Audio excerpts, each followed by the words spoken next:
Hello, bonjour, bienvenue sur ma chaîne. Si tu es nouveau par ici, je m'appelle Sandrine, je suis pharmacienne. Je fais sur YouTube des vidéos sur tout ce qui concerne le skincare, les maladies de la peau. Dans cette vidéo, je vais te parler de l'acanthosis nigricans, qui n'est rien d'autre que le noircissement et l'épaississement de la peau à des zones précises comme le cou, les aisselles, parfois entre les jambes, les yeux, les seins et d'autres parties génitales. Dans cette vidéo, je vais te parler des causes, je vais te parler de certaines choses à éviter et si au cours de la vidéo, tu te rends compte que tu souffres de l'acanthosis nigricans, parce que honnêtement, c'est en essayant de faire cette vidéo que je me suis rendu compte que c'était une maladie grave qui pouvait écourter la vie de quelqu'un. Un petit spoiler alert, cette vidéo contient des images un peu dérangeantes, donc je suis désolée si les images puissent choquer certaines personnes. Le mot que je dois éviter dans cette vidéo est de parler de taches, parce que ça n'a rien à voir avec une tache. Une tache, on peut l'avoir à cause de l'acné, aussi à cause du mélasma. Dans cette vidéo, je vais surtout parler de zones d'ombre. Donc des zones d'ombre qui sont surtout caractérisées par l'épaississement de la peau. Rien à voir avec le fait que tes aisselles sont un peu plus sombres, que tes genoux sont un peu plus sombres que les autres parties de ton corps. C'est tout simplement normal, je te le dis aujourd'hui, c'est normal. Tu n'es pas né comme ça, certes, mais au cours de ta vie, les frottements que tu as eus sur cette partie, sur ces zones de ton corps, notamment tes aisselles, tes genoux, tes jambes par exemple, ont fait en sorte que ce frottement mécanique a causé l'épaississement de ta peau à cet endroit, mais ça n'a rien à voir avec la maladie dont je vais parler dans cette vidéo. L'acanthosis nigricans, c'est des zones de la peau, par exemple le cou, les aisselles, les coudes.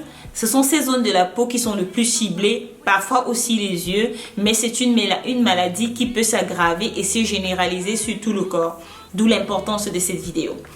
Alors, qu'est-ce que c'est? Ce sont les cellules de la peau, la partie supérieure de la peau, l'épiderme en général, qui se multiplient d'une façon incontrôlée. Quelles sont les causes de cette maladie? En général, on va toujours dire l'hérédité quand on ne sait pas l'origine de la maladie.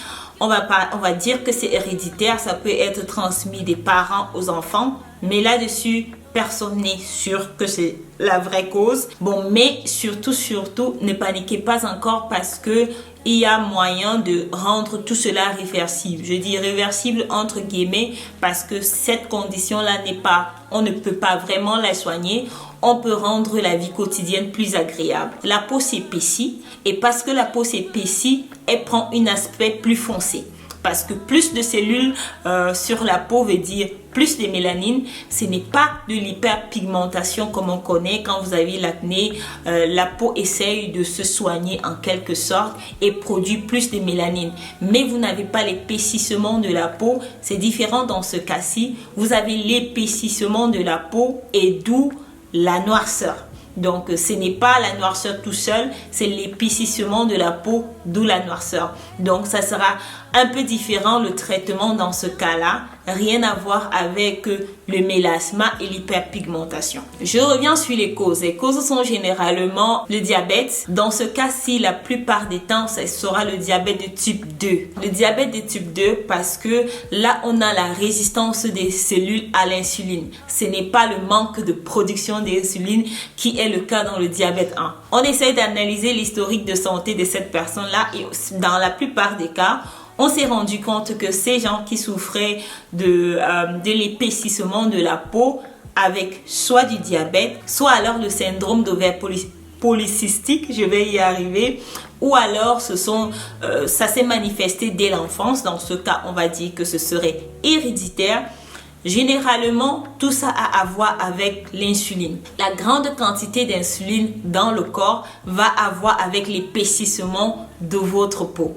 Donc, ça sera des mécanismes, je ne suis pas médecin, je vais m'arrêter jusque là. Aussi dans le syndrome ovaire polycystique, il y a aussi cette relation avec la production, la surproduction d'androgènes qui va avoir une influence sur votre insuline, sur la façon dont vous allez digérer les glucides et les gras. Ici, ça sera la solution la plus importante, c'est de changer ton lifestyle. Quand je dis changer ton lifestyle, ça veut dire regarder la quantité de glucides que tu prends, la quantité de gras. Dans ce cas, ma solution pour toi serait de diminuer la quantité de glucides que tu prends, la quantité de gras que tu prends par jour, de vraiment changer ton alimentation. Et encore plus important, aller voir un médecin et qu'on essaie bien d'analyser, qu'on fasse plusieurs examens pour chercher à savoir si tu ne souffres pas d'un diabète et tu ne sais pas encore. Et surtout si tu es une femme, le deuxième point est de regarder si tu ne souffres pas d'un syndrome d'ovaire polycystique. Dans le cas de l'hérédité, franchement, c'est comme la kératose pilaire. Nous sommes les enfants de nos parents. On ne peut pas changer ça. Les traitements en général, je peux déjà te dire que quand je parle de traitements ici, c'est pour améliorer la qualité de ta vie. Comment? Parce que la façon dont on se perçoit soi-même a un lien étroit avec comment on apparaît pour les autres.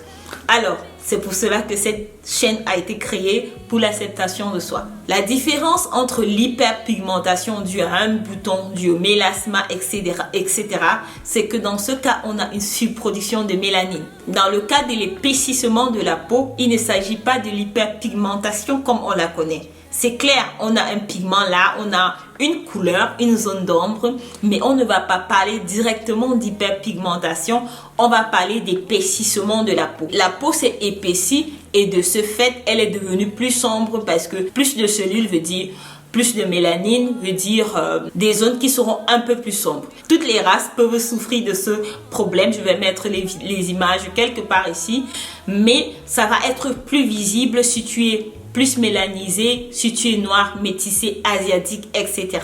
Les traitements, ça sera, si tu es du type caucasien, je vais te demander d'aller faire peut-être une fois par mois un traitement sous laser. Si tu es comme moi, si tu es mélanisé, noir comme moi, ça sera un peu difficile. Je vais te demander de t'éloigner des lasers. Ce qui sera très très important et pour tout le monde d'ailleurs, c'est d'abord de changer ton lifestyle, de diminuer la quantité de glucides que tu prends, d'aller voir le médecin. Et maintenant, tu vas ajouter les exfoliations aux acides concentrés chez les spécialistes. Je te déconseille d'utiliser des acides très concentrés à la maison, tout seul.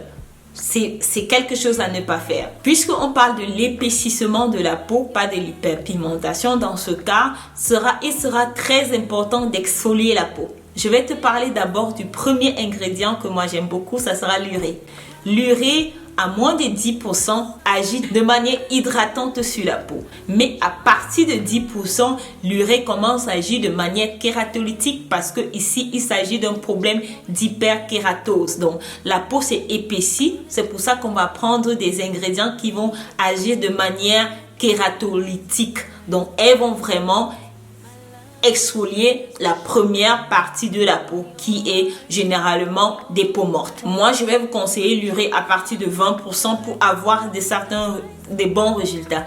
Et ce qui est très intéressant avec l'urée aussi, c'est que l'urée est très soft. L'urée, non seulement elle va hydrater juste un tout petit peu à partir de 20%, mais surtout, elle va exfolier ta peau et c'est ce qu'on veut parce que la peau s'est épaissie. Ensuite, toujours dans la roue des exfoliations, je vais te parler de l'acide salicylique. L'acide salicylique est l'un de mes préférés. Non, c'est pas très vrai, c'est l'acide lactique. L'acide salicylique est soluble dans l'huile. Qu'est-ce que ça a à voir avec ta peau? Tout ce qui sera soluble dans l'huile va mieux passer la barrière cutanée parce que la barrière cutanée est faite de lipides et qui dit lipide dit gras. Donc, elle va mieux passer ta peau, elle va mieux se dissoudre dans ton sébum, etc. Mais mon préféré reste l'acide lactique. Pourquoi l'acide lactique? L'acide lactique agit de manière hydratante, mais aussi exfoliante. L'acide lactique fait partie de la famille des alpha-hydroxyacides et c'est un acide de surface, donc elle va vraiment travailler sur la surface de ta peau et va éradiquer les peaux mortes de ta peau. J'aime beaucoup l'acide lactique parce que non seulement c'est un acide assez soft sur la peau, mais aussi c'est un acide assez effectif. Ce qui est très important si tu veux vraiment améliorer la qualité de ta vie, la qualité de ta peau, il est très important pour toi d'installer une certaine routine.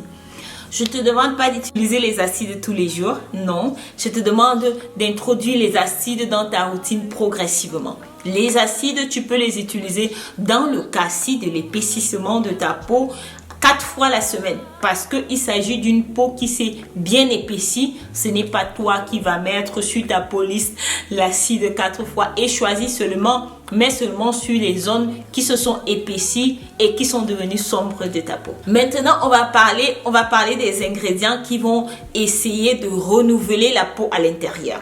Je sais, c'est un peu controversé parce que la peau s'est épaissie, mais maintenant, on va demander qu'elle se renouvelle de plus belle. Bon, le principe étant simple parce que la peau s'est épaissie de l'extérieur. La peau ne s'est pas épaissie de l'intérieur. La peau s'épaissit de l'extérieur et cette peau que vous voyez est une peau morte. Dans la famille de la vitamine A, je vais parler de la trétinoïne. Pourquoi la trétinoïne? La trétinoïne est sous prescription, malheureusement. Et bien sûr, la trétinoïne devait être sous prescription à cause de ses effets secondaires. Parce que c'est quand même une molécule qui a une longue liste d'effets secondaires. Va voir ton médecin, il va te prescrire une pommade et tu vas l'appliquer 2 fois par semaine. Et à partir de 2 fois par semaine, selon ta tolérance, tu vas aller à 3 fois par semaine, à 4 fois par semaine, etc. Le prochain ingrédient sera l'adapalène. Oui, moi je suis une adepte d'adapalène parce que je fais de l'acné souvent. Parfois mon acné me laisse tranquille, mais l'adapalène aussi va aider dans le cadre de soigner l'épaississement de ta peau. Donc dans ce principe-ci, ils sont tous les dérivés de la vitamine A. La peau va se développer à partir de l'intérieur. Cette vitamine A va donner un ordre à ta peau, soi-disant, de se développer de l'intérieur. Donc, une peau qui va se développer de l'intérieur, forcément, les peaux mortes vont s'estomper plus rapidement. Et aussi, si ton cas est grave, si ton cas est sévère, tu peux aussi demander à ton médecin de te prescrire la vitamine A, par exemple comme le Roaccutane, si ton cas était un cas sévère. Mais je te déconseille si tu es enceinte. C'est vraiment la vitamine A est proscrite pour toute femme enceinte. Aussi proscrite pour une femme qui veut être enceinte, qui a des souhaits d'être enceinte dans 6 mois, 8 mois, etc. Et enfin, la vitamine D. La vitamine D, pourquoi? Parce qu'on a constaté que la vitamine D a tendance à réguler le renouvellement de la peau. Ce n'est pas encore scientifiquement prouvé, à mon avis, suffisamment. Il n'y a pas encore assez de base sur la vitamine D appliquée de manière topique. La question que tu te poses, Sandrine, mais pourquoi je ne peux pas utiliser mes produits destinés à l'hyperpigmentation dans ce cas? Comme par exemple le niacinamide, l'acide tranexamique, etc.